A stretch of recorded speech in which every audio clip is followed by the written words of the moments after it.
Takže ak dovolíte, ja predstavím profesora Karla Riedla, ktorému dnes pribudla nová funkcia krstný otec.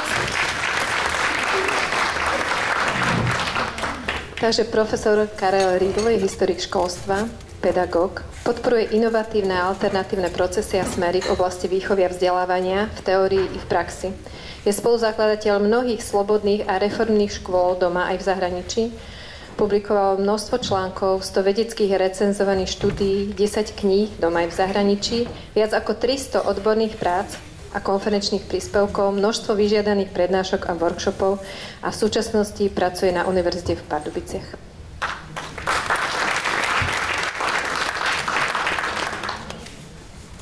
No a keďže je krstný otec našej dnešnej publikácie, ktorú sme dnes pokrstili, Psychoedukácia, tak ja by som ho poprosil, ak môže, aby k nej povedal pár slov. Já bych v té knížce chtěl říct jednak, že jsem rád, že se narodila. Jednak jsem rád, že já žiju v době, kdy se narodila. A řekl bych asi 3 poznámky, protože už tady bylo hodně řečeno z plátna 2 povolanými odborníky. První věc je, že ta knížka je podle mého názoru skvělou a možná jedinečnou trestí vývoje pedagogického myšlení a pedagogicko-psychologického myšlení 20. století.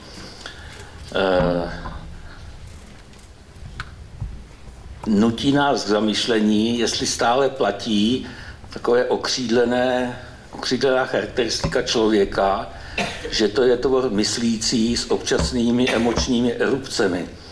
Já si myslím, že to je naopak. Člověk je tvor emoční s občasnými rozumovými erupcemi.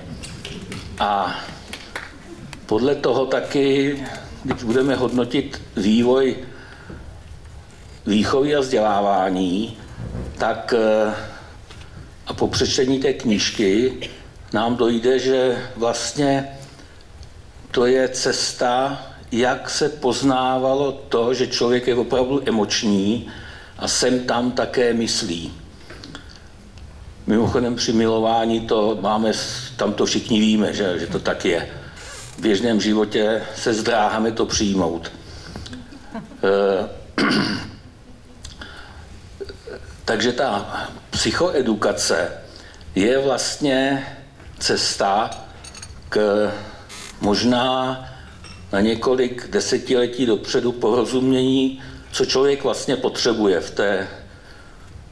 tom dětství, v tom jinožství, v tom dívčím věku do té dospělosti.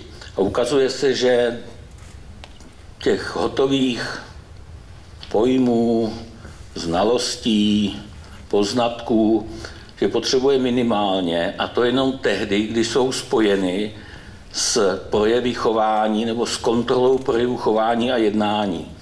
To, co nás školství v podstatě není schopno učit, je kontrola, sebekontrola, především emočních projevů a jednání. A to je pak v životě zjistíme, že to je to nejdůležitější. Tak si myslím, že ta knížka otvírá tu možnost pochopit tu cestu, že vlastně pokud nějaká revize kurikula nebo změny učebních plánů a obsahu nebudou vnímány celostně, to znamená, že kolem sebe nevidíme dějepis, zeměpis. Když už pojete domů, tak neuvidíte biologii, ale uvidíte svět. A ten sice skládá z neuvěřitelné mozaiky věcí, které my jsme rozstřídili do jednotlivých vědních oborů, ale pro ty děti je to strašně cizí, protože oni ty vědní obory nevidí kolem sebe.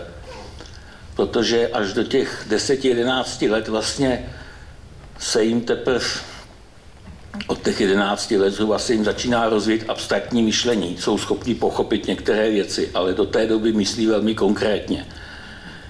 Takže tady ta knížka Mironova ukazuje, jak k těm dětem přistupovat, abychom byli funkční, abychom pro ně byli přitažliví, abychom pro ně byli motivující a inspirací.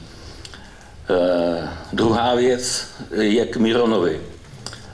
Když jsem ho tady poslouchal, už po několikáté, tak vždycky si tam člověk najde v podstatě nové jadýrko.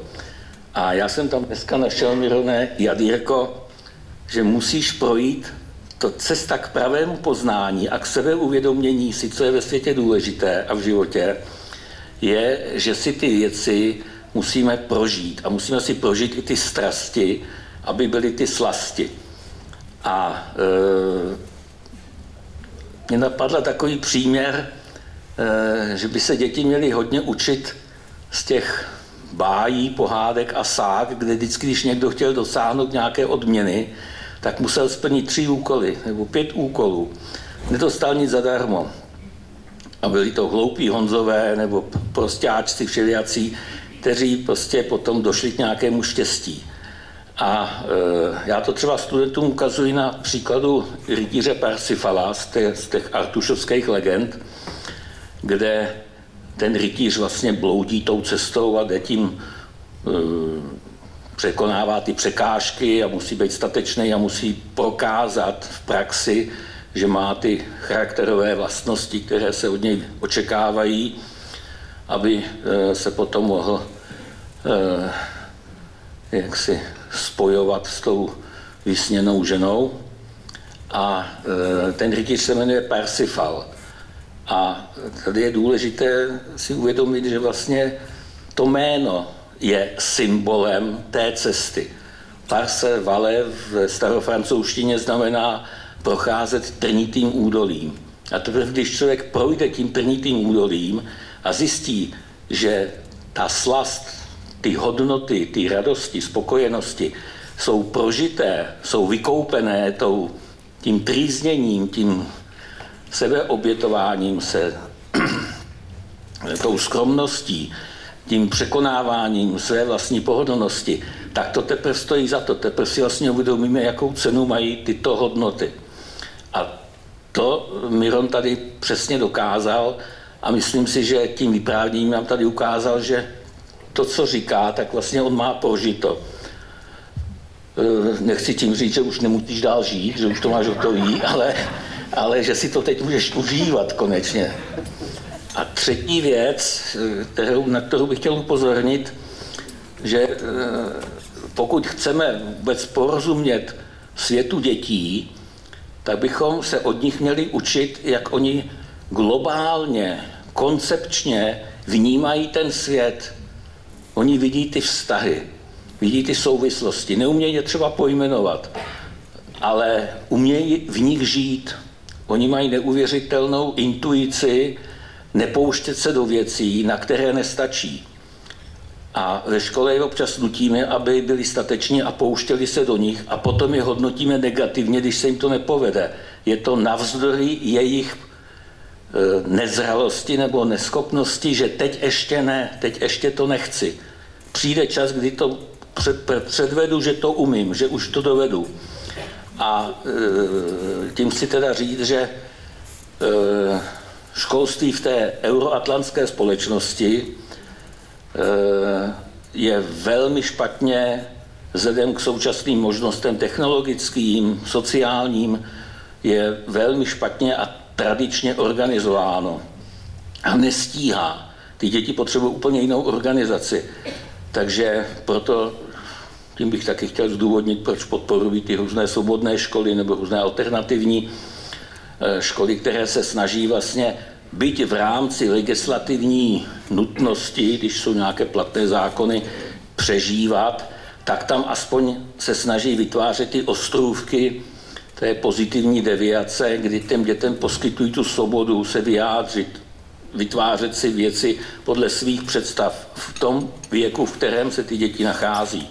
A to je pro ně nejefektivnější rozvoj, protože v tom okamžiku vydávají co nejmenší energii na to, co se teď chtějí naučit.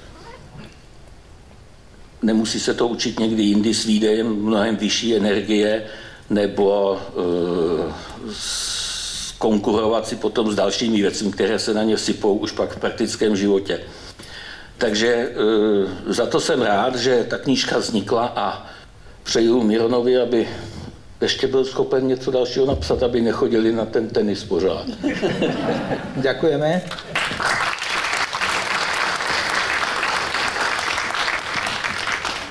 To bol ešte taký odskok k tomu krstu. A teraz teda pokračujeme a predstavíme aj ďalších účastníkov našej panelovej diskuzie. Takže Janka Leitnerová, ktorú verím, že mnohí z vás poznáte, je taká priekopnička slobodného vzdelávania na Slovensku a momentálne riaditeľka, aj zakladateľka, samozrejme zakladateľka, riaditeľka a majiteľka siete súkromných škôl a základných a materských škôl pod názvom Rodinná škola, to možno poznáte tú značku.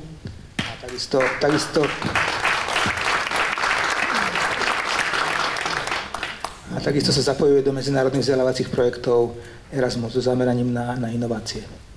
Takže sme radi, že ju tu máme. No a ja vítam medzi nami Tóniu Adamčíka.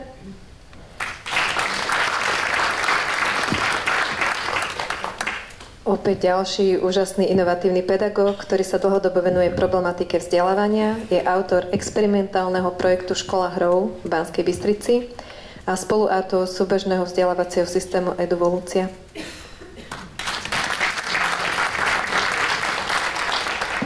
A ja tu ešte rád vítam pána Petra Belana, ktorý je pôvodom pedagóg a lektor pedagógov, dneska už možno viacej lektor a zakladateľ Inštitútu jazykov a vzdelávania a takisto zakladateľ spoločnosti Smartbooks, ktorú možno tiež viacerí poznáte.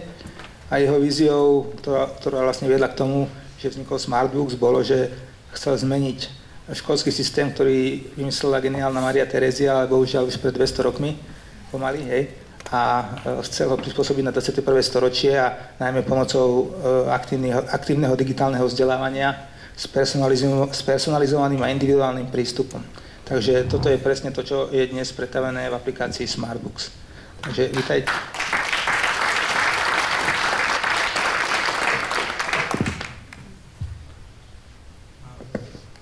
Môžem začať teda prvou otázkou. Ja vás ešte medzi tým poprosím, keďže je to teda diskusia, kým položíme otázky my, tak si premyslíte aj vy, ak máte nejakú otázku, ktorú by ste chceli zodpovedať od ktoréhokoľvek nášho, alebo ideálne, ku ktorej by sa mohol vyjadriť každý v tejto našej panelovej diskusii, tak si ju prosím vás premyslíte a príde čas, kedy vyzmeme aj vás, aby ste tie svoje otázky položili. Áno, najprv pôjde pár otázok od nás, na ktoré teda by mohli všetci účastníci reagovať. A poprosím teda, ak je to možné v nejakom časovom rámci, aby sme stihli čo najviac. A potom budete mať priestor aj vy sa pýtať, takže môžete nad tým rozmýšľať. Takže prvú otázku začnem citátom z nedávnej tlačovej konferencie Ministerstva školstva, ktorá súvisí aj so správou o stave výchovy a vzdelávania za minulý školský rok. No a keď citujem našu hlavnú školskú inšpektorku, tak hovorí: najslabším článkom je samotné učenie sa žiakov na vyučovacích hodinách. Iba na každej druhej základnej škole, ktorú sme monitorovali, prebiehal vyučovací proces v aktívnej podobe. To znamená, že žiaci sa na hodine niečo učili. Neboli pasívnymi prijímateľmi jednotlivých informácií, ktoré učiteľ na hodinu priniesol. A v súvislosti s týmto by som sa teraz spýtať našich panelistov, že ako by sa podľa vás dalo prejsť z primárne pasívneho učenia na primárne aktívne učenie?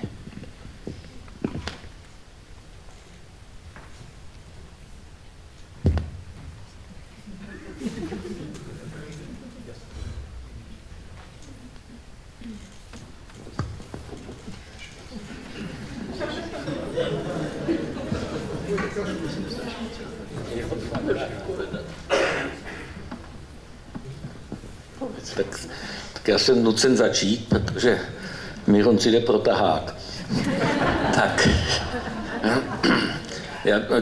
to je téma na několika měsíční povídání, to bychom si tady vypovídali díry do hlav.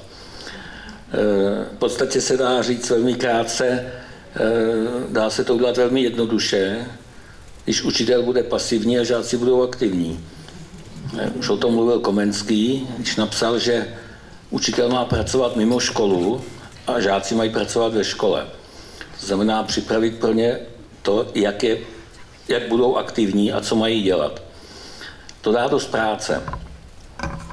A myslím si, že těžké to bude v tom, měnit myšlení učitelů, těch, kteří ještě nepochopili, že vlastně nejefektivnější výuka ve škole je ta, kdy žáci samostatně pod nějakou instruktáží předchozí pracují na úkolech, které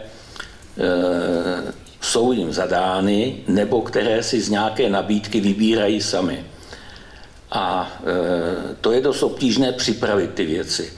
Takže si myslím, že jádro problému tkví ve způsobu myšlení učitelů. Dneska je ta situace úplně jiná než před ještě pár desítkami let, kdy učitel byl vnímán jako výborný odborník, protože všechno věděl. A byl schopen, protože okolo ty lidi, okolo něj nevěděli skoro nic, takže on měl tu prestiž, že je ten inteligentní. Dneska je to úplně naopak. Dneska víme všichni všechno a tím pádem ta prestiž padla, takže držet si dál a prosazovat si prestiž přes množství poznatků encyklopedického vzdělávání, tak v podstatě už to není ta cesta. Tak, to je asi to, co jsem tomu chtěl říct bez přípravy. A teď předám slovo Mironovi, který už má tahák připraven. Už mám tahák připravený, takže ja preletím 10 bodov, ako to urobiť. Tak znela otázka. A rýchle ich prečítam. Čo má urobiť učiteľ? Poprvé, sledujte, koľkokrát na hodine akceptujete, pochválite a povzbudíte žiaka. Sledujte a nerobte to stereotypne, tým istým spôsobom a tým istými slovami do nekonečna. Čím viac slov pochváli, tým lepšie a tak ďalej. Máme výskumy o tom, je to vychádza z toho, čo som hovoril, keď robíme analýzy, ten pomer 8:2 zhruba platí. Druhý krok. Všímajte si svoje otázky, ako ich kladiete a zmeňte uzatvorené otázky na otvorené otázky. Kto robí tvorivosť, vie, že hovorím o konvergentných a divergentných úlohách. 80% otázok na hodine je konvergentných na pamäť, nižšie poznávacie funkcie, nie na vyššie. Tak to je druhý krok. Tretí krok. Nedirigujte celú triedu žiakov, čo a ako majú robiť. Viac sa na nich spoľahnite, dajte im možnosť, aby sa vyslovili k organizácii hodiny. Mente štýly direktívny na nedirektívny. S tým štýlom je to dosť zložité, ale je to krásna záležitosť. 5. krok. Sledujte dobre žiakov a keď zbadáte, že sa boja, keď prejavujú úzkosť, nervozitu, zmente štýl na menej direktívny. Napríklad použite humor. Sledujte, či sú pozorní, aktívni a keď nie, využite viacej podnetov, dávajte im viacej otázok zaujímavých, motivačných podnetov a tak ďalej. To sa volá kolatívne premene. 5. krok.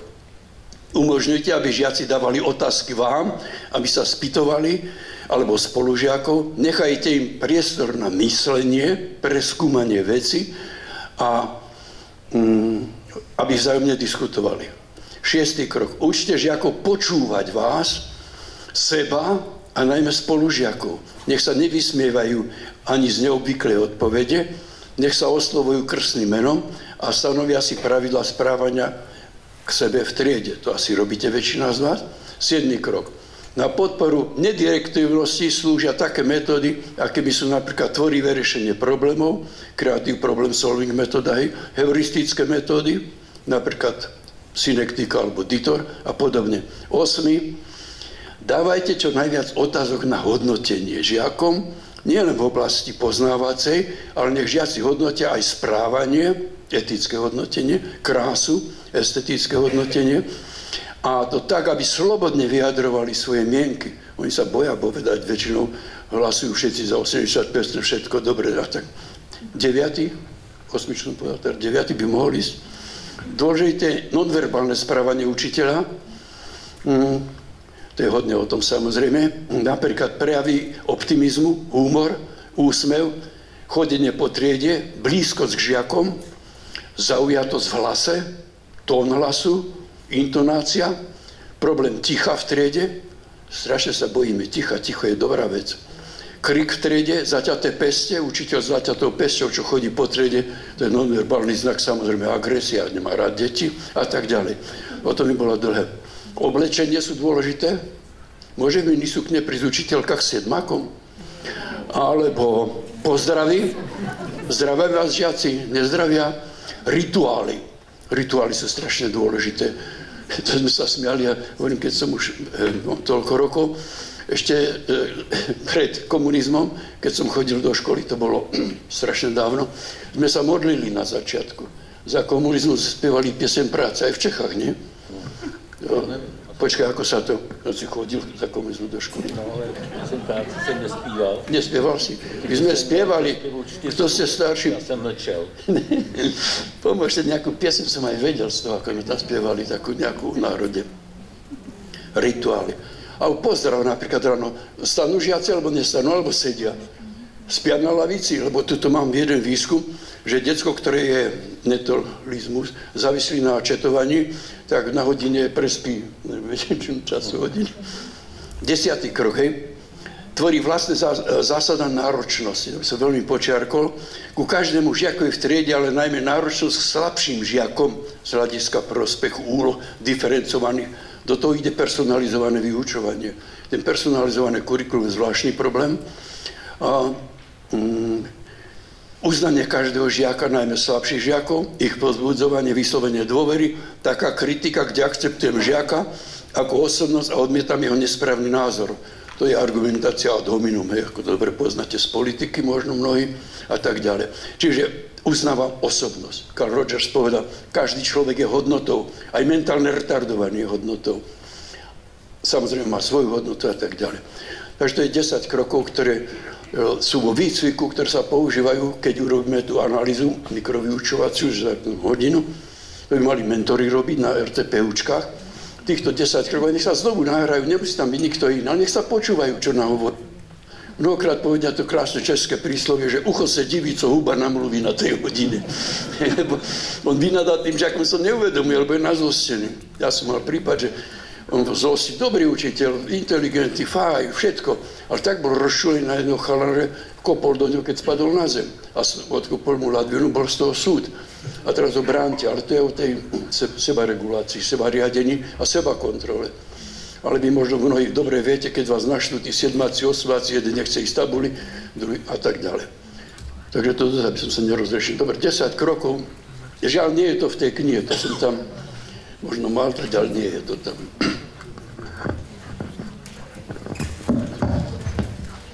Kto si zapísal, má. A kto nie, tak bude záznam. Ďakujeme. A kto ďalší sa k tomu vyjadrí? Dobre. No, tak ja by som asi povedala na to, že tento návod by mal mať asi každý učiteľ a teraz by ste si ho mali prekopírovať, alebo teda neviem, či pán profesor by vám to mohol dať, lebo ja keď som sa spýtala, že teda ako teda pomôcť tomu direktívnemu učiteľovi, keď prídem na hospitáciu a že teda ten učiteľ samozrejme v podstate nepoužíva tieto nástroje a pán profesor mi teda nadiktoval taký vzorec, takto, hej. No, tak som zostala taká, že vlastne fíha, ako mám použiť vzorec na to, aby som zistila, že učiteľ nie je direktívny, čiže sú na to nástroje a človek vlastne naozaj sa vzdeláva celý život a v podstate pán profesor je taká studnica, že naozaj on by mal prednášať a mal by byť v televízii každý deň a naozaj mal by učiť učiteľov a toto je presne to, že učitelia, ktorí chcú, tak ste tu a hľadáte vlastne tie nástroje. A myslím si, že to je tá cesta, lebo niekde z vrchu to asi ide oveľa ťažšie ako zo spodu, že my učitelia musíme začať od seba. Ja som tiež vlastne školu s manželom otvárala pre svoju dceru, lebo som si povedala, že chcem niečo iné. A presne tak to začalo a niekde vlastne pred tými 15 rokmi, keď sme začali, tak sme začínali s 5 deťmi a naozaj v podstate teraz máme niekde vlastne oveľa viac detí a v podstate mali sme klímu, teda mali sme inšpekciu a mali sme klímu vyhodnotenú, lebo inšpekcia vlastne vyhodnocuje 3 ukazovatele. A samozrejme vo tých 2 sme nedopadli dobre, ale klímu školy sme mali najlepšiu na Slovensku a v podstate tam možno tie nástroje, ktorými ja by som vás vedela trošku obohatiť, je to, že vlastne my vytvárame s deťmi vzťah. To znamená, že si s deťmi tykáme, že vlastne bez vzťahu sa naozaj ako keby to dieťa necíti tak dobre. Čiže tá klíma, alebo tá pohoda, alebo ten well-being, čo je teraz taký veľmi moderný, tak proste naozaj znamená, že ja si s tým dieťaťom snažím vytvoriť vzťah vlastne cez možno, u nás je to cez tykanie a cez vlastne akože hodnoty. Ideme naozaj cez tie hodnoty, rozprávame sa o hodnotách, riešime s tými deťmi hneď, ako náhle sa udeje niečo, tak proste darmo učím matematiku, slovenčinu, vlastne je to ďaleko dôležitejšie, keď sa pobijú, aby rozumeli, že proste toto je vlastne cesta, lebo do života je to oveľa viac.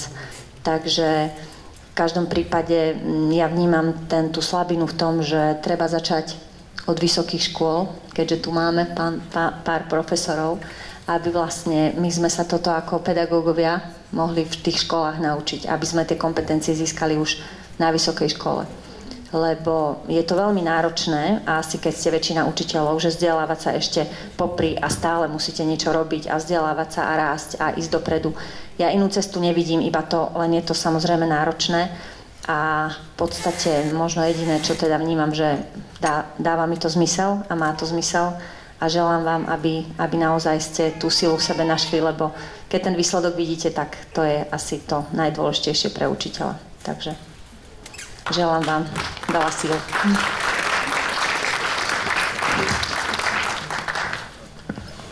No, ja by som to povedal z toho môjho pohľadu. Pán profesor Miron povedal naozaj kompletnú definíciu a prakticky ťažko tam k tomu niečo doplniť, ale my to vidíme tak, že keď my sme nasadili Smartbooks na deti, aj na moje vlastné, ja som to tiež vytvoril kvôli mojim 3 synom, tak začali sa diať neuveriteľné veci. Začali tí deti vyhrávať prijímacie skúšky, môj Pál bol prvý z 15 000 na Masarykovú univerzitu a ja som tomu nemohol veriť, že čo sa deje, ako to je možné, že predtým 2, 3 hrozili 4 a teraz prvý z 15 000. No a vlastne začali sme rozmýšľať nad tým, že ako je to vôbec možné, čo sa vlastne deje. No a myslím si, že by som rád vyzdvihol 2 dôležité princípy, na ktoré treba v prvom rade myslieť.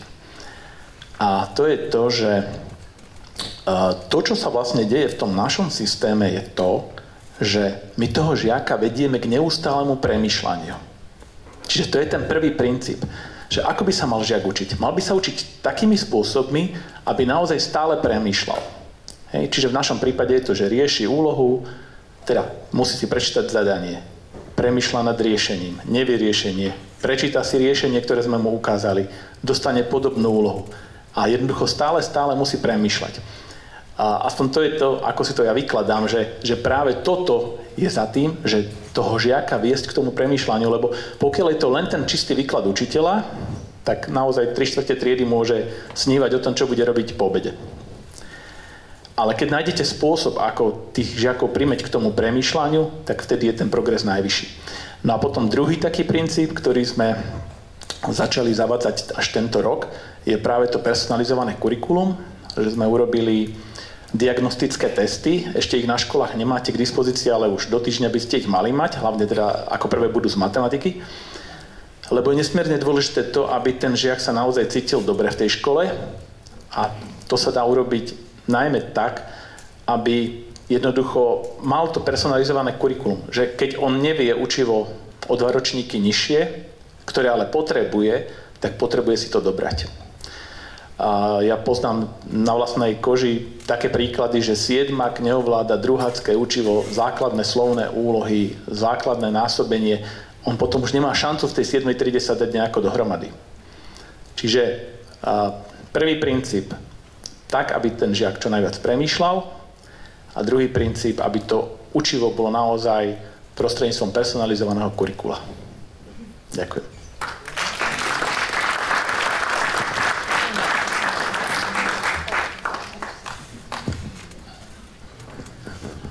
No, ja budem teda hovoriť hlavne teda z tej pozície také širšie, pretože tieto veci všetky, ktoré to boli povedané, myslím, že dalo by sa to rozširovať a samozrejme aj ja som mal nejaké skúsenosti, keďže som aktívne učil deti, že akým spôsobom vytvárať ten vzťah taký, aby tí deti proste aktívne tam boli. Samozrejme, môže veľa urobiť učiteľ, ale chcem povedať to, čo mňa hlavne zaujíma, a to je taká možno aj moja celoživotná práca, je, že si uvedomujem, že do akej miery to prostredie, v ktorom sa nachádzajú aj tie deti, aj ten učiteľ, dokopy, akým spôsobom je priaznivé, aby vlastne všetci sa tam cítili pohodlne a dobre. A ja si uvedomujem z toho celého, že aj proste určité definície, dá sa povedať, tých prostredí, my v rámci evolucie vlastne sme ich dali 7, možno ich je 9, 10 nakoniec, ich je takých, ktoré vieme charakterizovať, ale na to nie je čas, aby som to rozoberal. Aby som bol konkrétnejší, tak chcem povedať, že čo je dôležité, a vnímam, že deti zhruba do tých 8 rokov vnímajú toho dospelého ako autoritu. A problém našich autorít, teda nás dospelých, je v tom, že my sa bojíme zlyhania. To je najväčšie zranenie také, ktorého sa bojíme. A dokonca na základe toho strachu zo zlyhania je vybudovaný, alebo sa zabudovali tie určité riešenia do celého systému. A to je to, že ak ja sa budem báť zlyhania, pretože čo ja viem, inšpekcia a neviem čo a tak ďalej, tak mňa to obmedzuje. A ja budem obmedzovať potom aj tie deti prirodzene, lebo sa bojím, aby neprekročili niečo, lebo to bude moje zlyhanie. Nehovorím, že to bežne je aj to, zoberte si ako rodičia, hej, matka, otec, ktorí práve majú malé bábätko a teraz rastú tak a vychovávajú, tak sa boja a budem dobrá matka a ja chcem byť dobrá matka. My si neuvedomujeme niekedy, že vlastne preberáme niečo, ani nie tomu dieťaťu, ako by sme chceli zodpovedať za to, ale niekomu, neviem, niečomu abstraktnému, že aby sme my pred sebou vyzerali dobre. A to sa týka všetkých, možno aj funkcií, to aj šéf firmy, možno aj, ja neviem, v samospráve, predseda alebo ktokoľvek, cíti to, že nesmie zlyhať. Ale toto je asi to také najcitlivejšie miesto, kde keď si spomínal Karol toho Parsifala, tak tam je v tej epizódke aj tá vec, že keď Parsifal zistil, v čom je ten král, kde je jeho zranenie. A práve to je to umenie, že byť kráľom a ukázať svoje zranenie, svoju slabinu. A je to nesmierne dôležité hlavne pre tie malé deti, keď oni vidia nás dospelých, ako my zareagujeme na vlastné zlyhanie, lebo my ich učíme, potom vlastne urobíš chybu, dá sa to napraviť, hej, vieme, lebo sa tým učíme. Ale my sme nastavení tak, že my proste skrývame to zlyhanie, pretože by sme mali pocit, že vlastne strácame autoritu. Ale naopak, my tú autoritu práve získavame prirodzenú vtedy, keď tí deti vidia, že zlyhávame. Ja som napríklad, keď som učil, tak som práve toto často robil, že som robil zámerne chyby.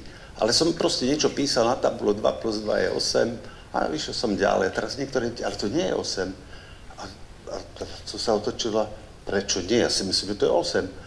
A iní, že nie, to je 15, 20, niektorí pochopili, že to je sranička, tak to rozvíjali.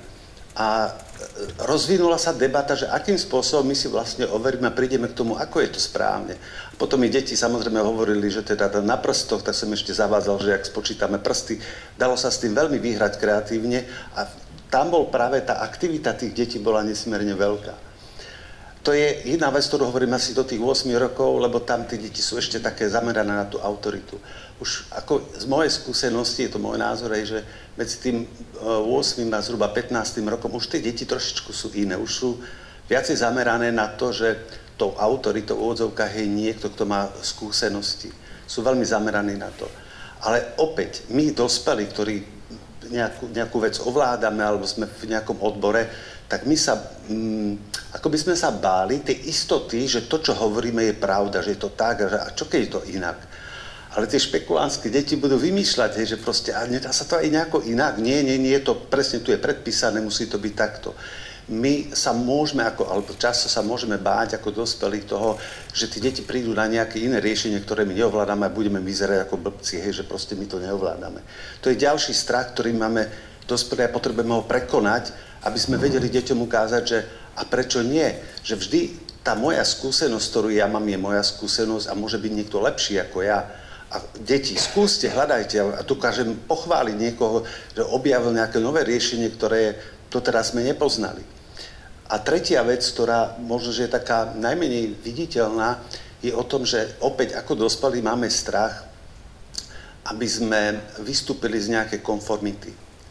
Bojíme sa povedať, že ja si myslím, že ten Newtonov zákon to nie je až také celkom dobré, lebo ja mám na to iný názor.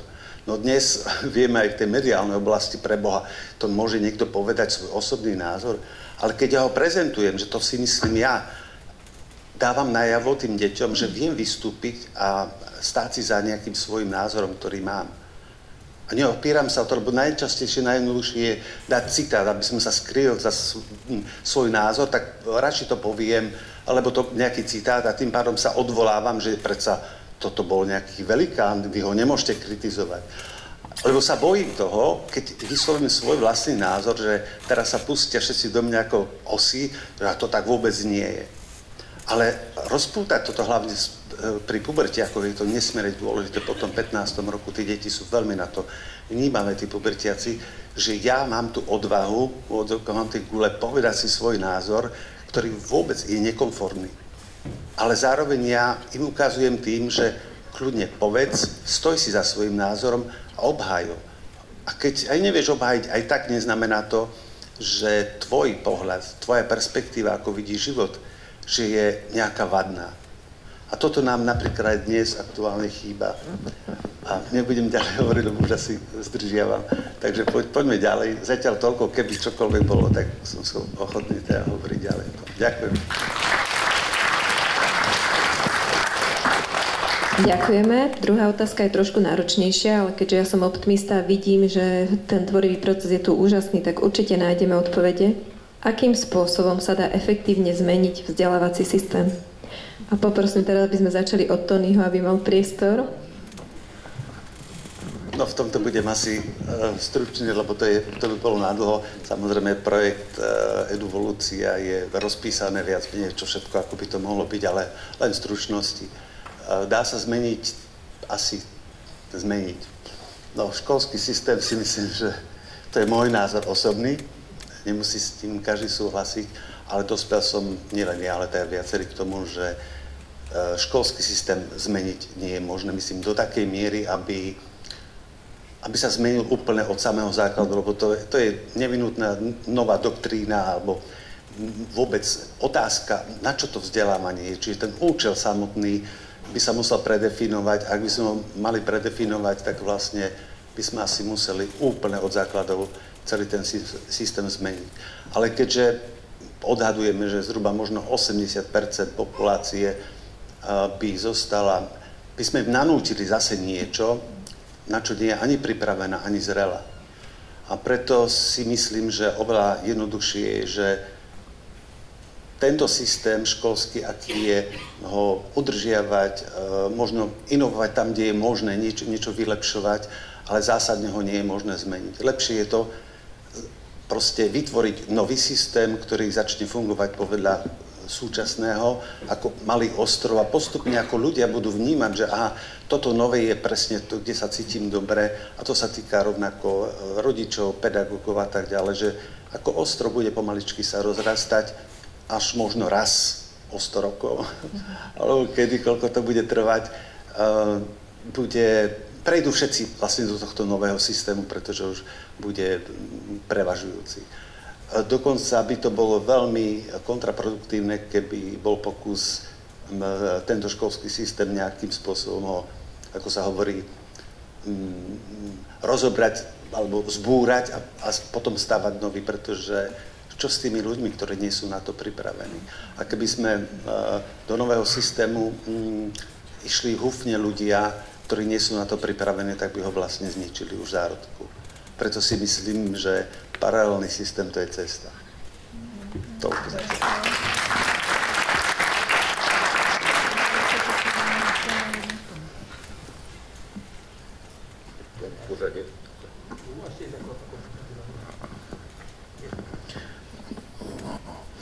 Tak já souhlasím s tím, že to je těžký. A myslím si, že určité změny přijdou zevnitř toho systému. Ono už se to děje. To jsou ty různé typy škol, které se snaží v podstatě v rámci platné legislativy něco dělat jinak s těmi dětmi, s těmi učiteli i s těmi rodiči.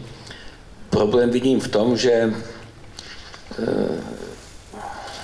jsme velmi silně založená výkonová společnost. Už to tady Tony říkal, že vlastně my máme strach z neúspěchu.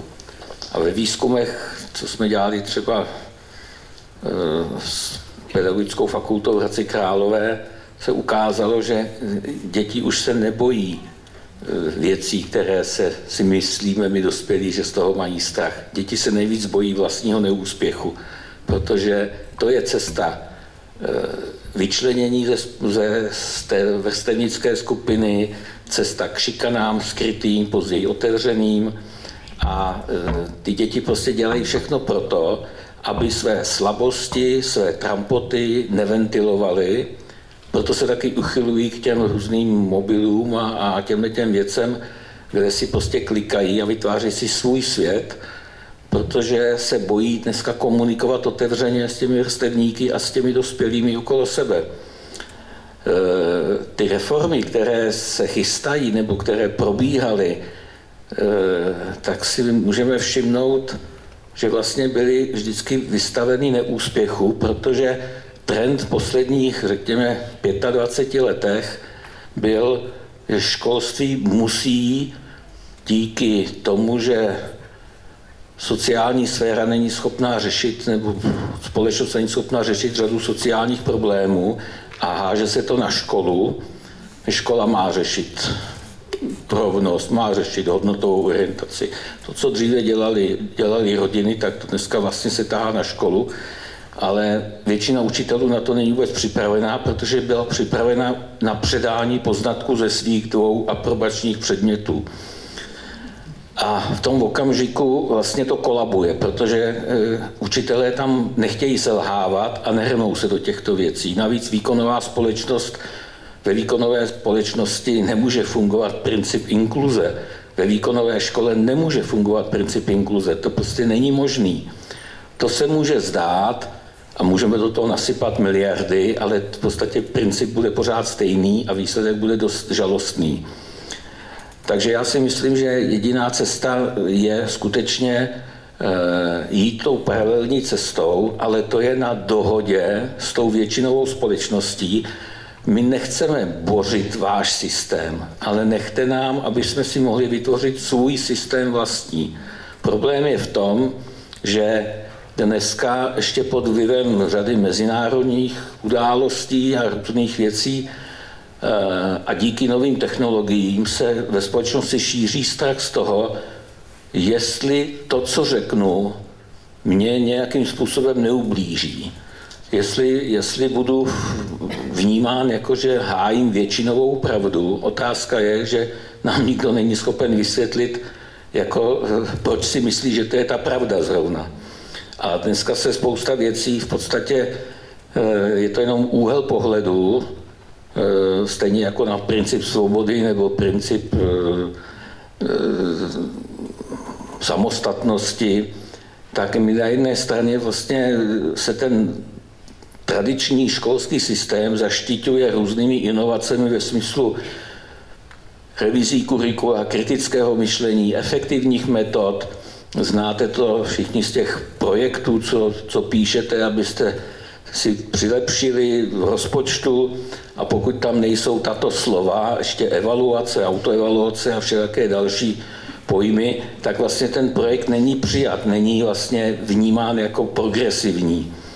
A další věc, co není ten školský systém schopen řešit, je osobní přístup.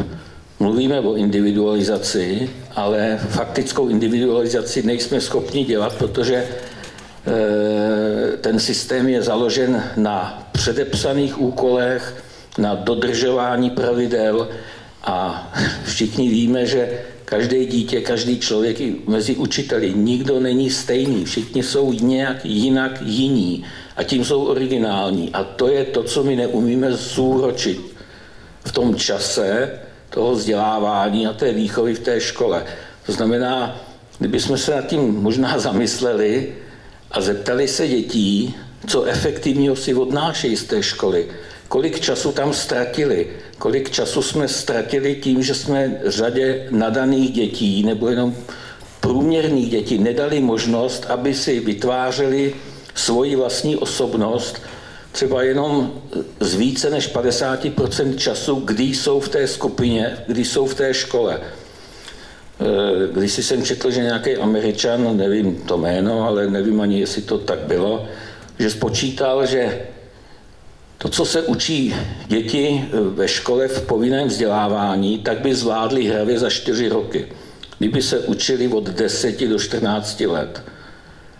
A ten zbytek je ztracený čas pro ně. A to je spíš na zamyšlení, já na to nemám odpověď, ani nevím, jestli to tak je, ale myslím si, že nové technologie a teď s tím boomem umělé inteligence, že ten systém se bude zevnitř hroutit, pokud my nedokážeme tyto technologie využít k tomu, abychom skutečně individualizovali, aby se systém změnil v hodnocení těch dětí, nikoliv podle toho, kolik se naučí, ale kolik dokáží vytvořit. A to je ta kreativita.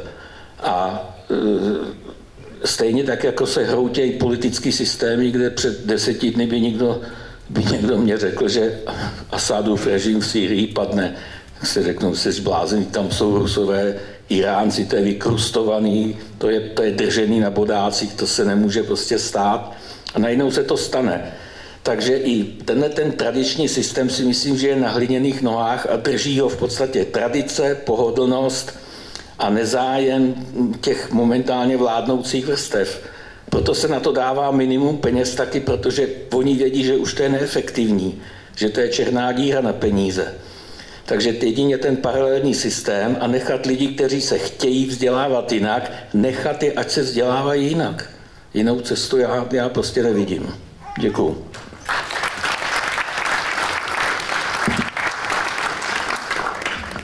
Funguje to. A ja by som dodal k tomu, čo Tony povedal, ako to robiť s tým. V 6. alebo 7. ročníku sa učí barometer, ako sa s tým všeličo merá, čo robí. A to, čo on hovorí, ten strach hovorenia, závisí od učiteľa, ako to urobí. Barometer, 7. ročník. Deti idú a teraz učiteľka hovorí, pomerajte výšku tejto veže s tým, že ako pomeráte výšku tejto veže. A žiak správne povie, keď sa to naučí, že pomerám tlak dole, idem hore na väžu, pomerám tam, vyrátam podľa vzorca tlak. Konec hodí, v podstate sa ide preč. Ale keby povedala, žiaci, a teraz pozor, ako inak sa ešte dodá. A tu je si pes zakopaný, hej. To je vyžadová výzva inštrukčná, že čo ešte povedať. A ona povie, ja nechcem iných, pretože ja už musím naháňať ďalej látku, je to zase obsah. A to bolo pekný príklad, to je z praxe. Tá učiteľka bola kreatívna a hovorí, no deti, ako inak by ste to vyrátali? A chlapec sa hlási usilom, ako by sa to urobil? No hovorí, ja by som išiel hore na tú väžu, ten barometer by som pustil a za ten čas, čo by to spadlo, to sa dá vyrátať podľa toho, ako to padá. A tretí sa hlási, by si to ako urobil? No urobil by som, že slnko svieti, urobí sa trojuholník, vyrátam. Hej? A ona, a deti, a ešte ako? A potom prišiel ten ďalší a ten hovorí, najkrajšie, aby som to nepreťahoval. Ja mám najjednoduchšie riešenie. Aké? Išiel by som za tým šéfom tej veže a spýtal by som sa, aká je vysoká. Tá pointa je v tom, dať deťom šancu vymýšľať, aby sa nebáli, aby nemali ten strach, o čom hovoril Tony. A tej druhé otázke, tie reformy, však o tom dennodenne hovoríme. Včera som hovoril s ministrom, ako sa volá ten Horecký. Horecký, za bývalý minister. Včera som bol mena ministra. A my mu hovorili, sme tak debatovali, že treba robiť. Tak reku, v prvom rade byť ako na politickom mieste, tak treba urobiť víziu tohoto školstva, filozofiu. O čo nám ide vlastne? Lebo každý kritizuje, ale nikto nevysloví, akú filozofiu. Čo to je filozofia? Samozrejme, ja som napísal knižku Teórie výchovy, tak tam 10 filozofií, ako sa robí výchova, ale k školstvu. A ja po tých úvahách a čítaní tých knih, najmä Luci Krehan, Zlata, som prišiel na tieto základné veci, čo treba definovať. A to je to, čo tu bolo naznačené, jak mám presne napísané. Vzdelávanie alebo výchova. Ako urobiť pomer? Koľko predmetov? Ako to hodnotiť? A to je dôraz na non-kognitívne stránky, na city, emócie, motiváciu, alebo ich bude vzdelávať. To je výkonová škola, čo hovoril Karol. Druhú vec, čo treba. Učivo alebo žiak? A to je tiež. Kladiem dôraz na učivo, to je výkonová škola. Kladiem dôraz na žiaka, to je osobnosť. Rogers. Škola versus život. My stále hovorím, že treba učiť pre život. Ja sa pýtam, pre aký život? Pre profesiu? Dobre, úroveň výborného kominára, pilčíka, teraz mám majstra, čo pečie chlieb vynikajúco. Alebo teda pre život taký, že prežiť, ako sa hádať so ženou, alebo ako sa oženiť a ako urobiť kariéru. Čo? Máme to? Nie. Práve som hovoril taký kontrapríklad, keď idem do Spišskej Novej Vsi na učilište drevárov. Oni fantasticky učí, pán riaditeľ mi ukáže, ako vyrezávajú stoličky, všetko je krása, nádhera, motivácia, tvorivosť. Ale jedna vec. On ich tak dobre vychováva, tak dobre vedie, že skoro všetci idú na vysoké školy. A ja hovorím, ale ja potrebujem stoličku doma urobiť drevenú. A nemáme remeselníkov. Ja som sa bál mu povedať, neuč ich tak dobre, lebo ďalší rozpor je taký, že napríklad obsah versus metódy. To poviem otvorene, že naše, čo ide teraz, je pomílený systém, pretože stále sa hovorí o metódach, o formách, som hovoril často, aj minister sa vyjadruje, doslova vyjadrenia poznáte, ale nespomína sa obsah. Moja téza je tak, a minister dobre vie o tom, že obsah je podstatný, čo učíme. Nie metóda. Ja môžem mať metódu projektovú, diskovú, takú a onakú metódu fantastickú, ale keď učím, že Zem je plocha, ale modernou metodou úžasnej, hej, že problémovou, projektovou, kreatívnou, ale ich naučím, že Zem je plocha. Hlúposť. Obsah.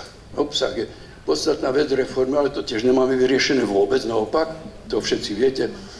To bude teraz v televízii, čo som povedal, že je oveľa ťažší tento obsah, ako bol predtým.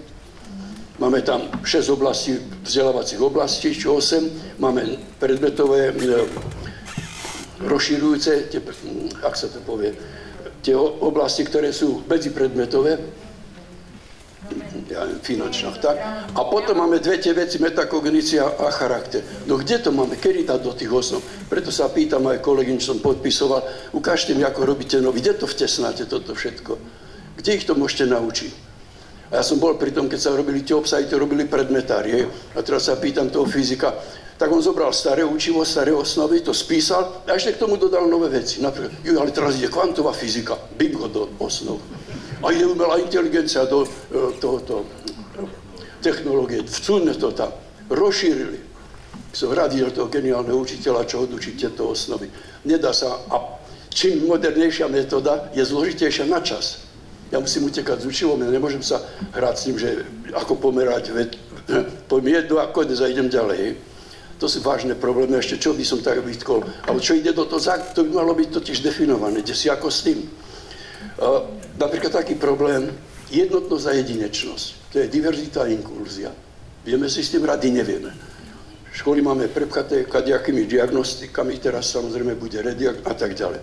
Ale to je vážny problém. Musí štát povedať, toto je politika štátna, ešte aký by som zdôraznil, čo som tam si napísal, je dôležité veci, lebo keď toto nevyriešime, tak nemôžeme ísť ďalej veľmi. Že či trvať viacej na starom systéme školstva riadené, alebo inovovaný systém. Zdá sa, že tá byrokracia ide tak ďaleko, že sme my prekonali ešte aj ten starý systém byrokratický, je náročnejší. Veď keď si predstavím, že podporné opatrenia, tam máte doučovanie žiaka a to treba podpísať asi 5-6 krát. A keď mi povie učiteľ z toho, že riaditeľ školy Mimnel si Nitri, čo mi volá, rozčúlený, príšerné, že on má 700 žiakov a z toho potrebuje podporné opatrenia. Poprvé nemajú v zákone dobre určené, lebo je to náročné, v zákone náročné, že to musí robiť. A on má ísť za súhlas rodičov. Do osad za každým rodičom podpíš súhlas, že môžem doučovať tvoje deti. Naviac tam musí dať papier. Triedny učiteľ musí dať poradne, najmenej 2, pretože školský psychológ taký. 5-6 podpisov, 5-6 papierov. Príde inšpekcia každého žiaka zapísať, či si doučoval kedy, ako. Neuveriteľné. Sa nedá učiť. Musíš robiť papiere. Ale naviac čo...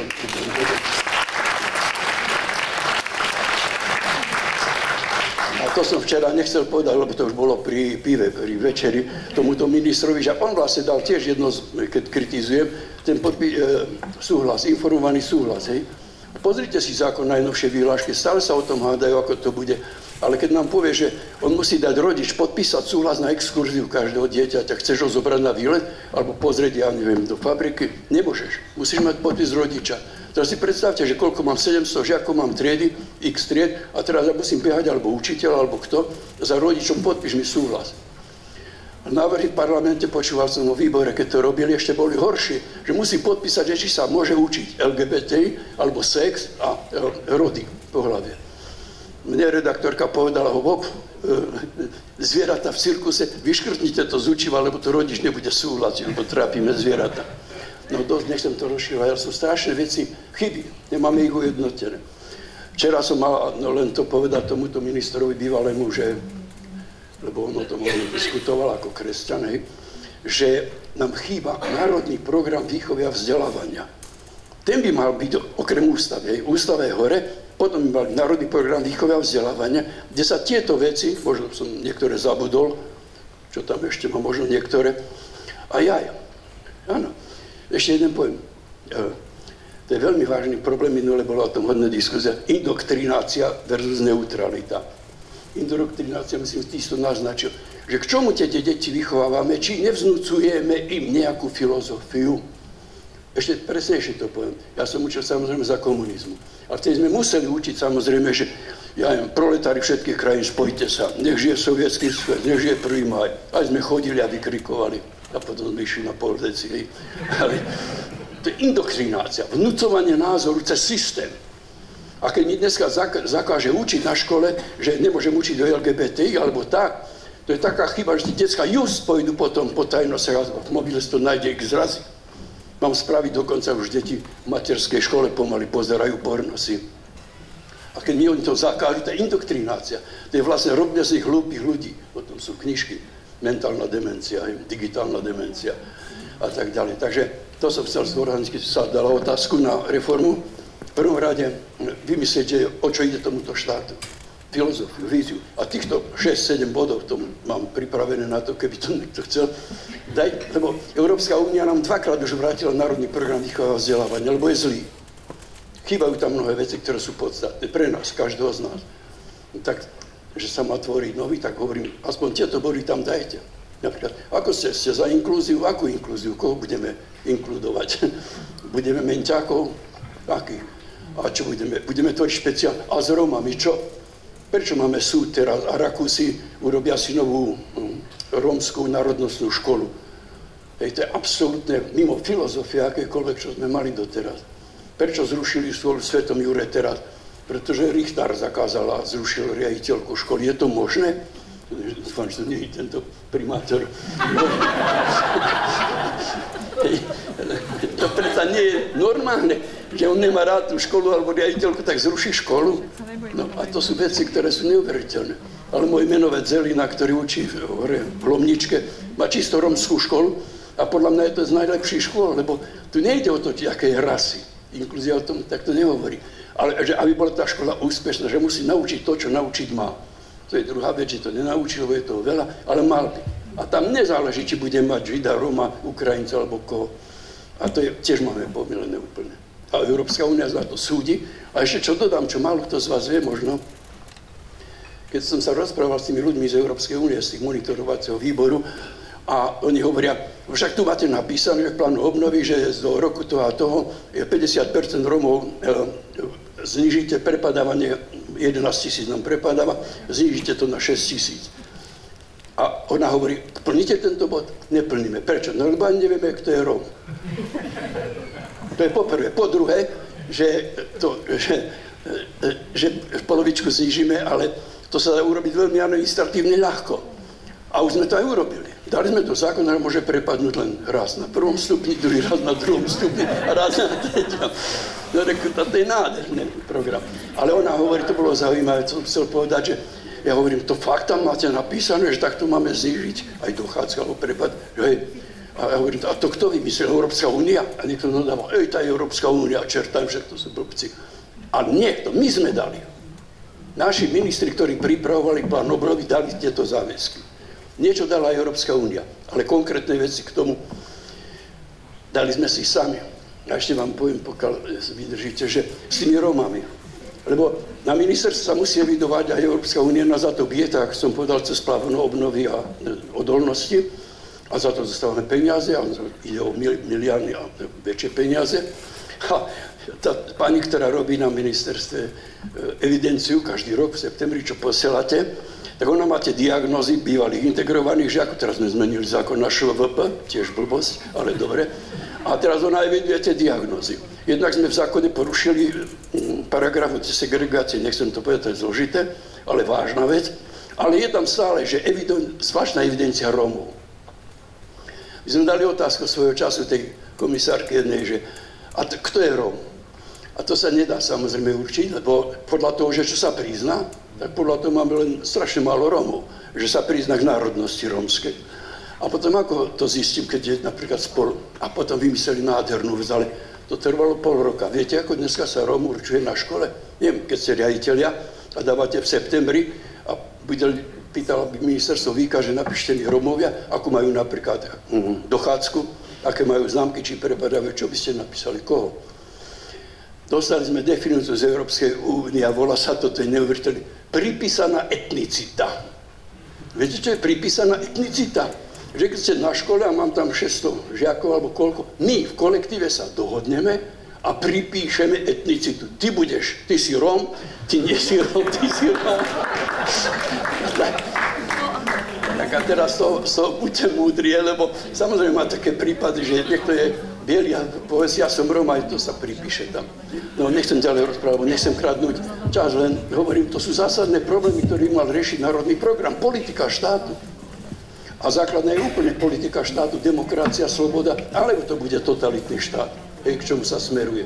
To sú základné veci, ktoré majú byť v národnom programe. Včera Horeckému hovorím pri pive, on pil víno, že urobme najprv národný program výchovy a vzdelávania. Zavolajte si múdrych mladých ľudí, už na starcov, na nás kašle, už každý, samozrejme aj vlastné deti pomaly, ale zavolajte si mladých, múdrych ľudí alebo zahraničia, ne nám urobia národný program. Od toho sa odvodia zákony. Jeden mi tam na ministerstve teraz hovorí, všetky zákony ideme meniť, hej, to je tá veľká reforma. Ale keď to bude tak ako teraz, že napíše mi podporných opatrení, sme mali koľko? 49, teraz ich zredukovali na 26, lebo to nevedia zaplatiť ani zabezpečiť. A Nežná revolúcia má 89 bodov, to si možno počuli, som komentoval v televízii. To nič iného než pedagogické organizačné pokyny, čo sme dostávali v septembri, že musíš prekračovať túto triednu knihu zľava doprava a sprava doľava. A takých opatrení je tam 89. To je reforma, Nežná revolúcia. Dosť už by som sa rozčul. Ďakujeme. Vidím, že ste hovorili viacerým prítomným z duše podľa reakcií, ale skúsme teraz stručnejšie, aby sme dodržali časový rámec. Tak ja nemám na výber, stručne musím, lebo samozrejme po pánovi profesorovi ísť to sa ani nedá, takže ani tam niečo dodať. Ale možno by som len povedala, že teda všetko vlastne bolo povedané, ale určite, že ako to my vnímame, lebo ja som nie teoretik, ja som praktik, a ja to vnímam, že naozaj tá legislatíva je niečo, čo nás asi myslím si, že aj vás všetkých vlastne ťaží. A to, čo bolo povedané aj na tej prednáške, čo ste mali, pán profesor, že proste tá formálna stránka je dôležitejšia ako to, čo vlastne deti učíme. Áno, ako tá podstata, ktorú vlastne riešime. Takže ja si myslím, že toto je tá zmena, ktorá by mala prísť. A samozrejme ešte taká jedna, okrem toho, že som pedagóg, takisto ako pán profesor, som aj psychológ a vnímam aj pohľad, že celé školstvo je založené na strachu. A to, čo aj Tony povedal, že vlastne ten učiteľ sa bojí vlastne povedať svoj názor, bojí sa vystúpiť a v podstate naozaj takto vlastne my to kritické myslenie a to, čo chceme aj my s pánom profesorom a chceme merať teda u nás v školách, kreatívne myslenie, chceme merať vnútornú motiváciu a chceme merať klímu triedy, takže na toto sa veľmi teším. A v každom prípade vlastne toto je vlastne ako keby tá cesta možno od spodu, že začať vlastne naozaj, začať vo vašej triede, začať vlastne ako keby sami, začať vlastne ako keby niečo a postupne, ja verím tomu, že sa to podarí.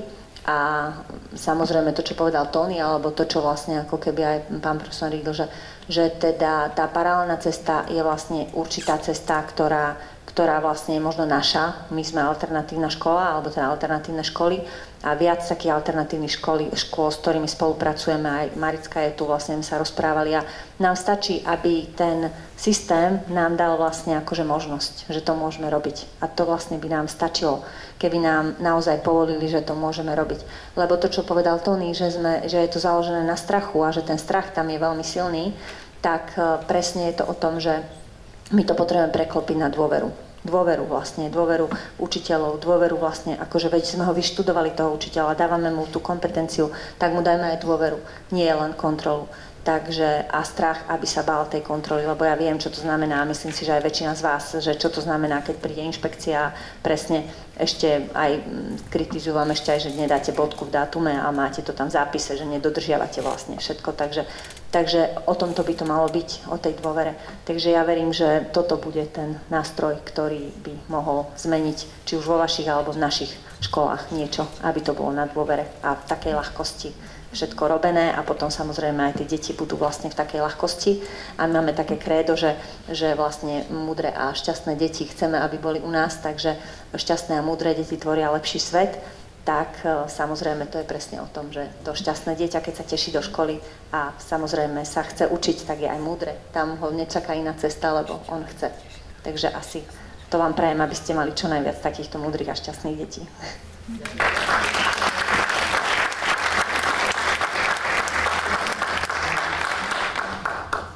Ja by som začal trošku optimisticky.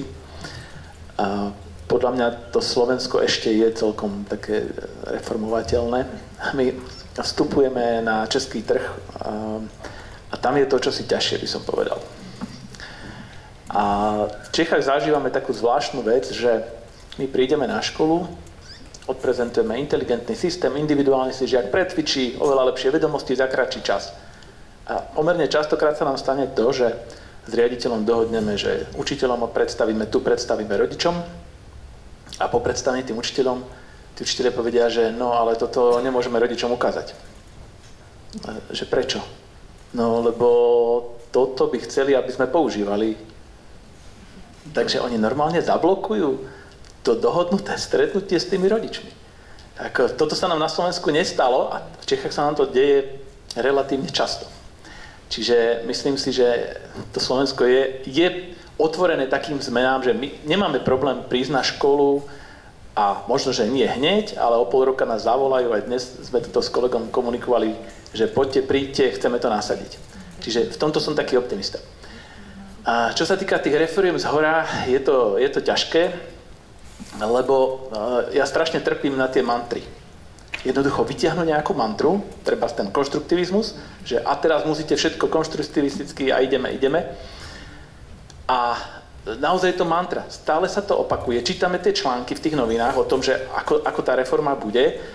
Jeden taký vtipný článok začínal tým, že nová reforma je založená na tom, že všetko sa deti budú učiť na príkladoch a teraz dlhočísny článok o reforme, stále tieto mantry bez jediného príkladu.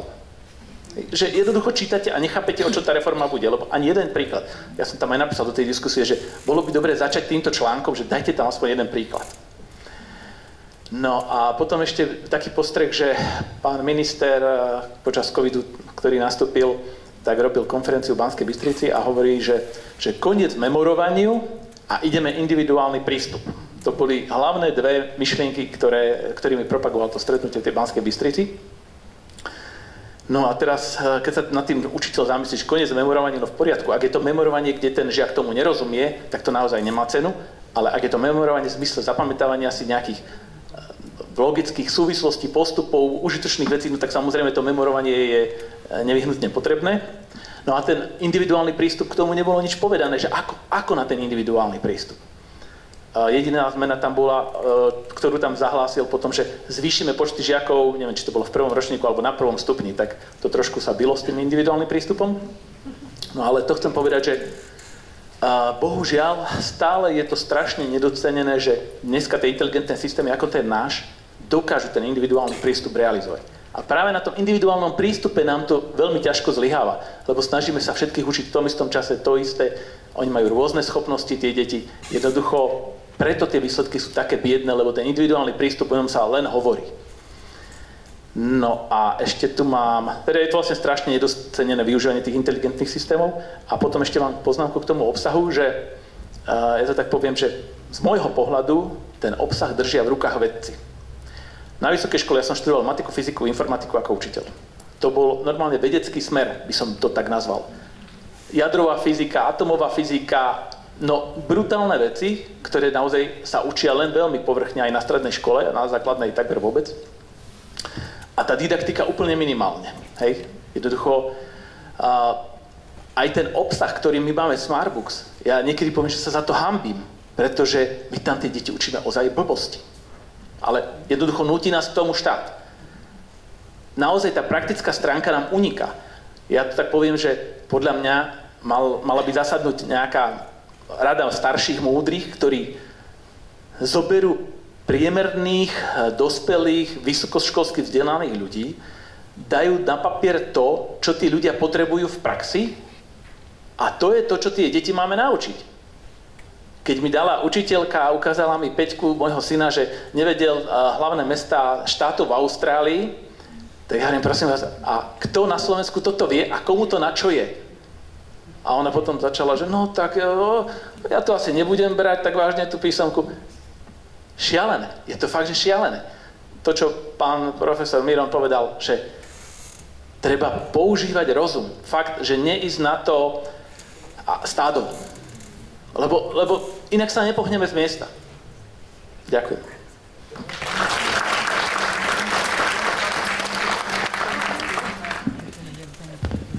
Ja by som ešte k tomu obsahu doplnila, Peťo, prepáč, že mňa tak ešte napadla ako keby taká jedna vec, že naozaj k tomu obsahu ja to vnímam a pán profesor, je to aj o tom, že vlastne keď to dieťa to baví, keď to chce, tak sa aj oveľa viac naučí.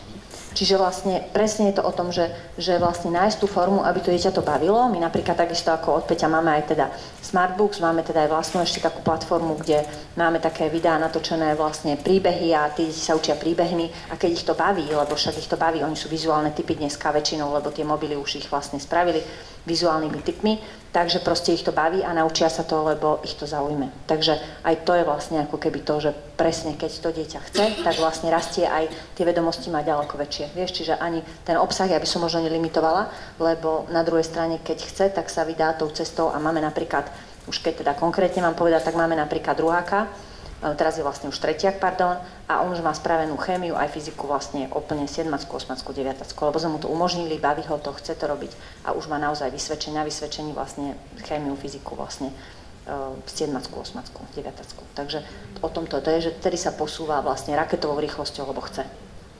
Tak. Ja to ešte tiež doplním trošku. A my sa aj v Smartbookse snažíme to, že ak nejaká téma vypadla zo štátneho vzdelávacieho programu, my ju tam nechávame. Že je nad rámec. Jednoducho, nech sa tie deti rozvíjajú, keď chcú. Ale nemalo by byť ako keby v základnom obsahu to, čo je s vysokou pravdepodobnosťou úplne nepotrebné. Hej? Ale nad rámec ČVP to samozrejme môže byť. A dokonca, ja by som ešte inak to povedal, že je množstvo vecí, ktoré tí deti neučíme, napríklad taká zdravoveda.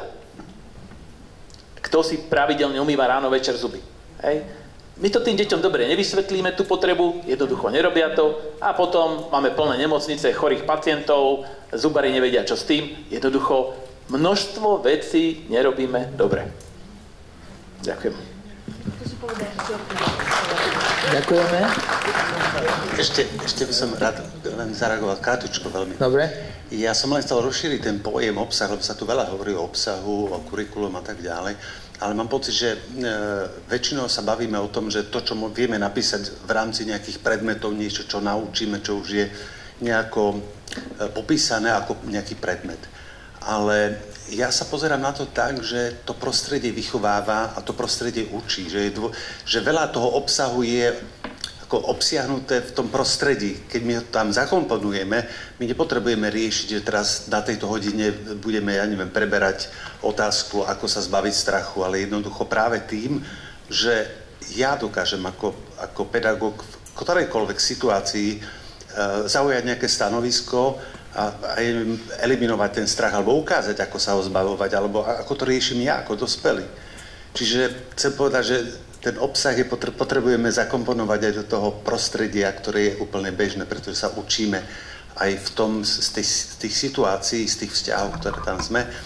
A úplne kratučko, keď som spomínal tie 3 základné strachy nás dospelých, tak som len chcel povedať, že ten strach zo zlyhania vyvoláva u detí strach z nedostatku, kým ten strach z tej neistoty, o ktorej som hovoril, že status quo, aby náhodou niekto nezistil, hej, že niečo neviem, tak opäť vyvoláva u detí zase bezmocnosť. A tretie, pokiaľ my sme príliš konformní a neukážeme, že dokážeme si stáť a mať vlastný názor, tak u detí dokonca vyvoláme strach zo smrti. Ale smrť, myslím, v tom zmysle ako zániku, že som nula, nič neexistuje. Len toľko som chcel. Ďakujem. Ďakujeme. Sú témy, ktoré sa nás dotýkajú, a preto je tá diskuzia aj taká hutná, ale blížime sa aj k času, takže spýtam sa, či máme nejaké otázky z publika. Ak sa niekto chce spýtať niečo. Ak nie.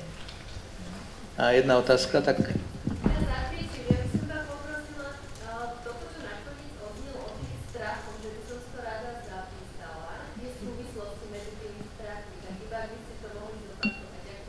Bude z toho inak záznam, takže asi bude možno si to potom pozrieť. Ak by to stačilo? Super.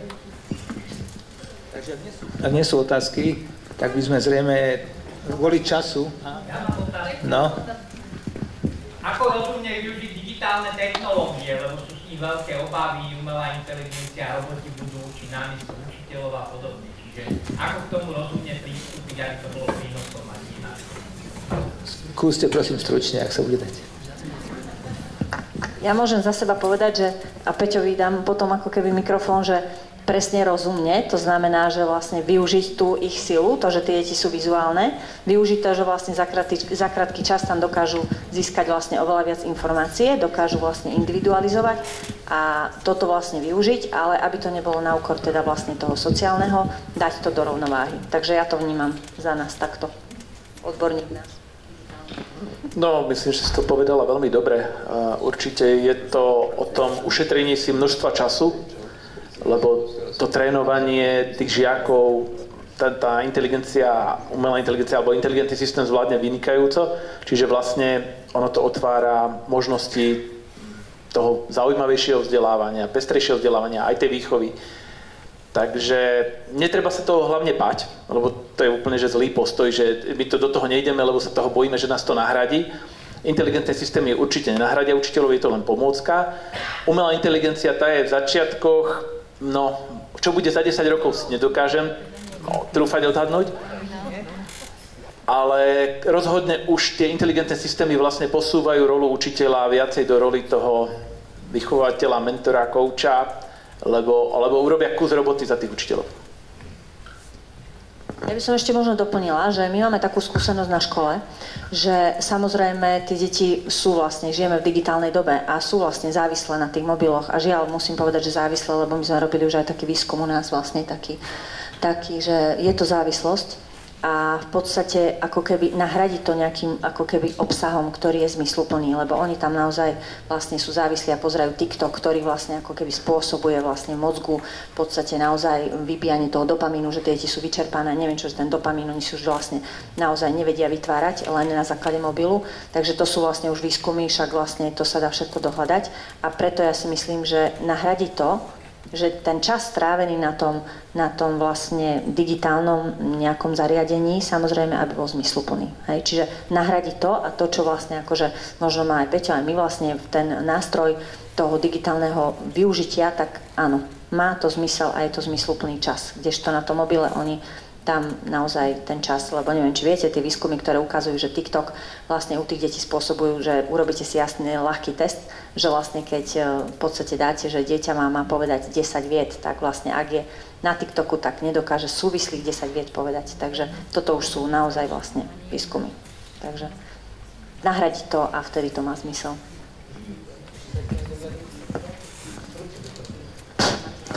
Ja ešte bych k tomu řekl 2 věty.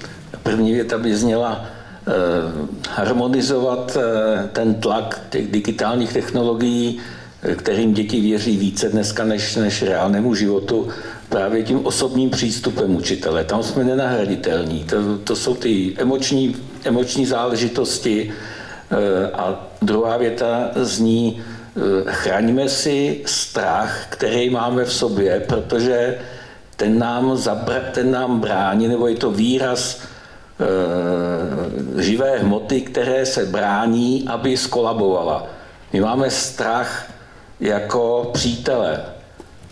Tady se hovořilo spíše o sociálním strachu, o strachu z toho, že budu vyloučen ze skupiny, že budu neúspěšný, že budu vnímaný jako neschopný. To samozřejmě je záležitostí toho semknutosti té komunity, semknutosti a takové vzájemné důvěry, že prostě každý chybujeme, každý máme nějaké své dědečky někde, každý máme nějaké své problémy.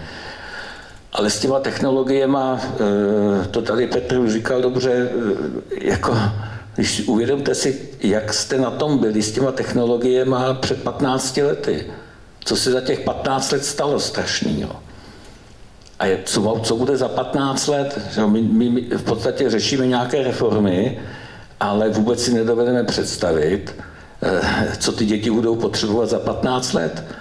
A já myslím si, že jediný, co je jistota, je, aby byli k sobě ohleduplní, slušní a sebevědomí lidé. A to se dá jako zvládnout právě těmi osobními přístupy. Pomocí těch technologií, třeba jako příklady. Děkuji. Celkom krátko, že myslím si, že v podstate technológie a tak ďalej majú, že to je to prvorade, majú slúžiť človeku a pokiaľ si ustrážime, že pre nás sú osočné, tak ich využíme a pokiaľ zistíme, že nám obližujú, tak tam to obmedzme. V zásade by som len povedal, že nebojíme sa technológií, ale majme sa na pozore, tak by som povedal. Ešte môžem aj ja do toho vstúpiť takto, že k tomuto, ale vždy, aby sme nenadávali a všetko kritizujeme, lebo to som povedal, že ma to nebaví, že dosť kritiky na to, ale ja som skúmal a samozrejme študujem aj to, že čo s tým robiť, ako bola tu otázka. Umelá inteligencia nám ukradne všetky tie nižšie poznávacie funkcie, o ktoré som hovoril. Informácie, porozumie, pamäť a také veci nebudú už tak dôležité. A potom sa pýtam, že čo ostáva? Vyšla taká knižka v angličtine, ktorá sa volá Psychológia stupidity. Psychology of stupidity, veľmi zvláštna knižka. A tam píše, a to je zaujímavé, že čo my máme ako ľudia, keď nám inteligencia zoberie všetky tie, ja to nazývam konvergentné veci. Ostali, viete, čo oni tam píšu? Počkajte, 1, 2, dajme tomu, že 3 veci. Čo nemôže urobiť umelá inteligencia, to Peter možno sa bude hádať so mnou a možno ma presvedčí, že nemám pravdu. Poprvé, umelá inteligencia nemá kreativitu. Ale dalo by sa povedať, už samozrejme dá sa naprogramovať, že urobí kombinatoriku, ale musí mať naprogramovať. Nemá kreativitu. Čo vôbec nemá empatiu. Tretia vec, čo nemá svedomie. Svedomie je trošku iná kategória ešte predtým. A na to tam písal krásne ten autor príklad, no a jeden zlý, umelá inteligencia spáchala sebevraždu jedného Holandiana. To sa popisuje v literatúre. Ona mu proste nakázala, aby spáchal sebevraždu, lebo popísal svoje symptómy a on veľmi rozumne, to je také kritické, spáchal sebe. Ale príklad dobrý. Leží korytnačka na piesku pri mori. Hore chrbtom. Ide okolo človek, čo urobí. Keď je trošku inteligentný, empatický a kreatívny, tak ho obráti na nohy a pustí ho do mora. Keď ide tento homoid okolo, tá umelá inteligencia, a nemá naprogramované, že má obrátiť, neurobí to. Neprevráti tú korytnačku. Nepustí, lebo nevie o tom, že má ísť do vody a tak ďalej. A toto je taká trošku vtipom povedané oblasti, ktoré máme teraz posilňovať. A znovu mi to vychádza, i keď som fanda na to, že aby to bola tvorivosť, aby to bola empatia, ľudské city, láska. To sú nádherné veci, ktoré ja ho nemôžem naprogramovať, miloval. Svedomie ani nehovoria. Takže to môj doplnok. Aby to bolo pozitívne, preto robme tieto veci, ktoré sú dôležité. Nie, ako to povedal jeden autor, entropia ega. Že počítač nám zobral naše ego. A to je to staré ego informačné, aby som vedel hlavné mesta, čo si povedala Južnej Ameriky, na čo? To si ťuknem. ale milovať, tvoriť.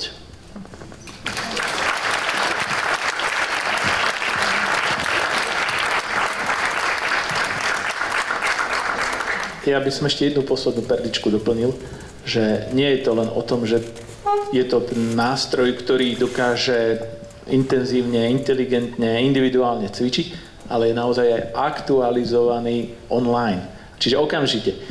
Poviem príklad, v učebniciach majú žiaci tému o nerastných surovinách, že v tej učebnici je napísané, že na Slovensku sa ťaží hnedé uhlie a zlato sa neťaží. Ale realita je taká, že práve na konci minulého roka sa to zmenilo. Že začalo sa ťažiť zlato a uhlie sa úplne zastavilo. Čiže tých žiakov tá učebnica učí vlastne neaktuálne vedomosti. No. Nie je to vždy, ale sú takéto pekné perličky. Ďakujem.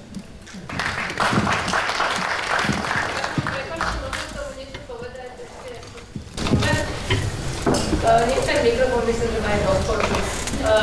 To, čo hovoril pán profesor Zelina v súvislosti s tým smartbooksom, tak je to presne naopak. Z praxe môžem povedať, že ten smartbook práve ušetrí toľko času, že môžete oveľa viac rozvíjať empatiu, spoluprácu, toleranciu a všetky tie hodnoty, ktoré teraz pán profesor Zelina spomínal.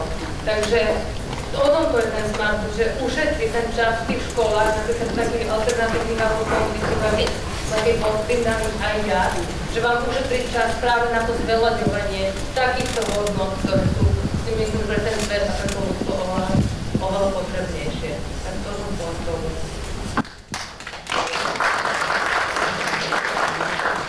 Úplne súhlasím, no a čas ubehol neuveriteľne rýchlo a je koniec našej panelovej diskusie. A skôr ako pozvem za organizátorov na pódium pána Miroslava Stopku, ktorý by nám chcel tiež niečo povedať, tak by som chcela poslať jedno obrovské ďakujem tajnému človeku, ktorý toto celé dnes zorganizoval. Takže jeho autorovi posielam jedno veľké ďakujem a už pozývam Miroslava Stopku medzi nás. Páči sa.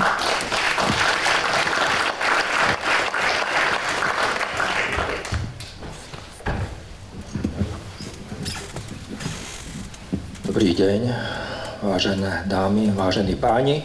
Dostal som takú milú povinnosť, že mám povedať nejaké záverečné slovo, aj keď teraz mám vlastne prvé slovo. A jednak tiež ďakujem za to, že môžem tu medzi vami byť, za to, že môžeme byť všetci svedkami toho, že táto publikácia sa môže dostať medzi vás. Pri nej som si spomenul na aj svoje učiteľské kroky a zážitky. Viete, najlepšie vyučovacie hodiny, ktoré som kedy ja zažil, okrem takýchto hudobných, tak bolo obrátené vyučovanie. Možno, že to aj poznáte, možno ste to aj vyskúšali. Nie, že ja vyučujem a ako vedem tú hodinu, ale nechám priestor žiakom, vyberú si tému, máme určené pravidlá, na ktorých sa môžu spolu podieľať a musia splniť, že urobia si tú prípravu, pomôcky, dodržia všetky dohody a ja si sadnem dozadu. Stanem sa žiakom ako všetci ostatní a sledujem toho žiaka, ako sa on snaží, ako zapája a vidím jeho výraz aj jeho spolužiakov, že naozaj ich to baví. Že to, čo v tom momente sme všetci svedkami, je to, o čo má byť vzdelávanie. Že je to niečo, čo nás zdvíha, posúva, baví a navzájom obohacuje. Pretože to je možno to, na čo často zabúdame. A možno aj preto to obrátené vyučovanie bolo takou podmienkou pre to, keď som začal uvažovať o eduvolúcii ako o obrate vo vzdelávaní. Že naozaj potrebujeme zásadný obrat vo vzdelávaní, tak aby sme sa na veci pozerali inak a najmä, aby sme do toho zapojili tie deti, pre ktoré to všetko robíme. Ja som veľmi vďačný aj za to, že bola použitá taká krásna symbolika, že keď sa táto knižka pokrstila, tak sa zapálilo svetielko, že nám tu horí v tomto lampášiku. A spomenul som si na Komenského knihu Via Lucis, Cesta svetla. Takže nám všetkým prajem, aby sme boli na tejto ceste svetla, nositeľmi toho svetla odovzdávali ho tým deťom a spoločne po ne kráčali. Veď počuli sme ich, ako krásne na začiatku tohto podujatia spievali. Spievali o unikáte, pretože oni všetky sú unikátne a dedičné a my im to môžeme pomôcť v tom rozvíjať do toho života a my spoločne po tej ceste svetla môžeme kráčať v budúcnosti. Ja vám všetkým ďakujem, že ste tu a prajem nám všetkým, aby sme sa snažili to svetlo šíriť a verím tomu, že to dokážeme.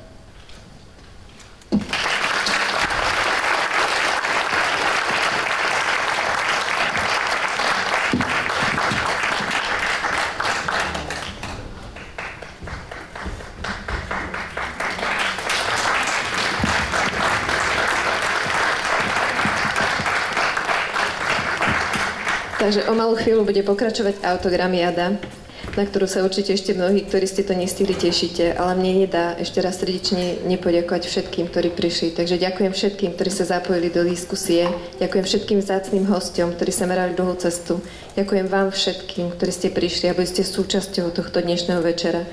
A verím, že si všetci naozaj ten plamienok budeme dniesť. A svoju vďačnosť, ak sa vám tu páčilo, ak vám bolo medzi nami príjemne, môžete vyjadriť aj finančným dobrovoľným príspevkom, ktorý určite použijeme na ďalšie takéto mimoriadne aktivity a akcie a budeme sa na vás znovu tešiť. No a keďže sa blížia sviatky, ktoré sú naozaj neskutočne čarovné a sviatočné, ja sa nemôžem ešte odpustiť na záver jeden taký malý vianočný darček od pána Mirona Zelinu. Každý z nás môže v každom veku, čase a priestore reštartovať svoj život, aby bol šťastnejší, zdravší sociálne, mentálne a fyzicky. Hľadal zmysel života v sebatvorbe a sebarealizácii pre úžitok iným. Bol ľudský a sociálne užitočný, kvalitnejšie vychovával deti a žil v rodine a komunite. Neupadol do animálneho bytia, seba zničenia, vyhorenia a depresie. Bol na seba hrdý, zomieral s úsmevom na tvári, že splnil svoje poslanie.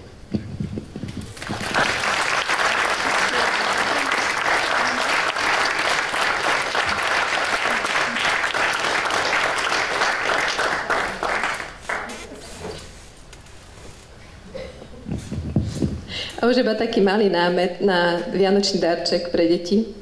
A opäť z knihy pána profesora. Deti musia dostať od rodičov dve veci.